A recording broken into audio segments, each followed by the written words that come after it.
was our greatest strength, and yet so many Americans don't seem to get it.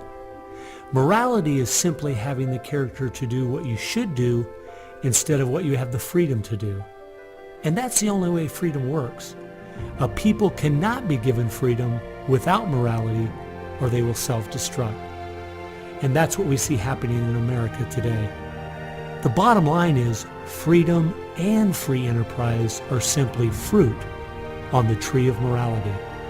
Our founding fathers clearly understood this principle, and so do our enemies.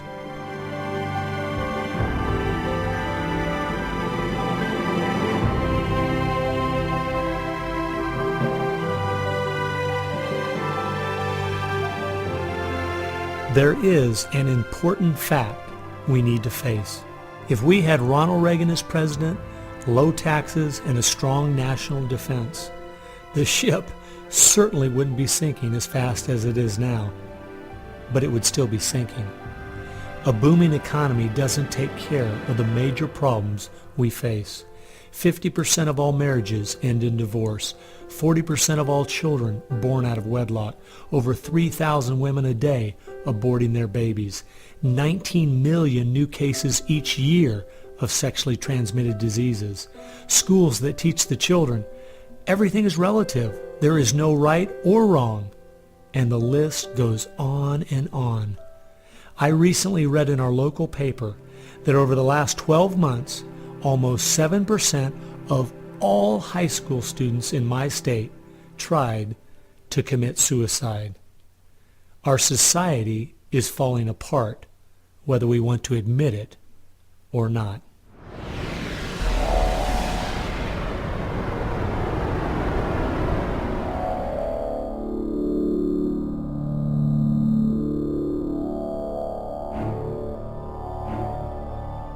Karl Marx had the insight to see that dethroning God and destroying capitalism went hand in hand.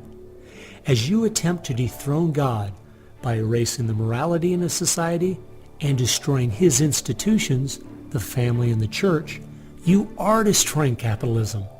Because as the families fall apart and the church loses its influence, society starts to crumble. And then government has to expand to pick up the pieces. The question, as Whittaker Chambers put it, was God or man? God or man? Karl Marx was an atheist. Marx's philosophy was that people existed for the benefit of the state. What Marxism did and does, and all the other isms of the modern era, is to try to dethrone God by deifying man. You have to discredit God. He's your competition. The 20th century ushered in several ideologies that sought to devalue God and elevate man. Communism, relativism, humanism, they all deny that there's a God, and they claim that by doing so they're really elevating man. But if you look at how each of those philosophies end up working out in real life, there are always some classes of human beings that don't deserve the same value or rights as anyone else. To turn it around, to believe in freedom, the way we have been raised, you have to believe that there's something precious about every human person. And of course that's from the Bible. Imago Dei, we are all created in the image of God. Therefore, every human being is entitled to respect and dignity and freedom, and that is distinctive to biblical religion. You don't find anywhere else. Almost all the ideas that have made America such a unique and great country, our founding fathers got straight out of the Bible. I guess that's why the left only has a problem with one religion, biblical Christianity. They never complain about separation of church and state when it comes to Islam, Buddhism, Hinduism, or any of the other religions.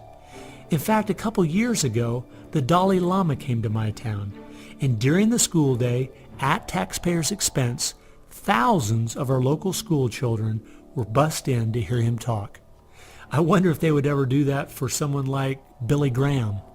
No, they must destroy the Bible's influence in America so they can step in with big government in its place. It's an age-old question. Are we going to believe in God, or are we going to play God ourselves? Essentially, for the left, the choice that they see very clearly is people are going to depend upon God or they are going to depend upon government. They want people to depend upon government, so they have to destroy faith in God. At its core, it's a rebellion against God and God's laws. And that's what the battle is about. That's what the assault is on. That's why Christianity is a target. And that's why we saw the gulags in the Soviet Union. We saw the concentration camps in Nazi Germany. And all the ideologies that elevate man end up devaluing certain human beings. Dictators of the left, Hitler, Stalin, Mao, Castro, and all the others, always have come to power by acting like they're going to change things to make it better for the people. Yet history has shown us the devastating results that have happened every single time.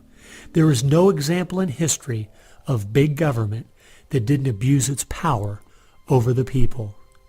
But people who have believed in the God of the Bible and that our rights are a gift from Him to everyone have always stood up for the preciousness of every human life. You look at those who have fought for true human rights throughout the ages, and it's those that do have a strong faith in God, those who fought against slavery, and those now today who are fighting for the sanctity of human life. Like the Declaration says, we hold these truths to be self-evident. All men are created equal. Aristotle didn't believe that. He said, no, some people are born to be slaves, and some other people are born to rule over them. And the reason that you and I know different, and it's not because we're smarter than Aristotle. He was a smart man. But we have something he didn't have. We have the Bible. And so, therefore, that's where we get these ideas. And from pagan antiquity or neo-paganism or all the modernisms, you get the opposite. After studying this topic for the last 2 years and reading literally hundreds of their books and articles and speeches, I've come to the conclusion, whether the left knows it or not, their plans and goals can all be summed up very simply. They are at war with God. A people that are moral and believe their rights come from God would not only never want what they're selling, but would also never need it. And they know that.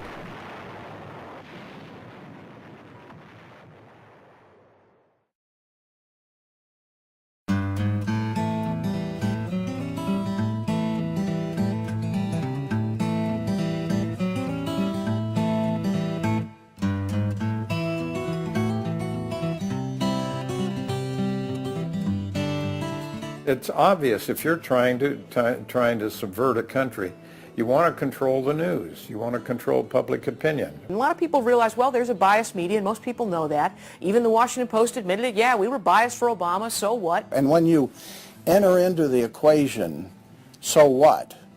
That means the biases, the opinions of the reporters enter into what is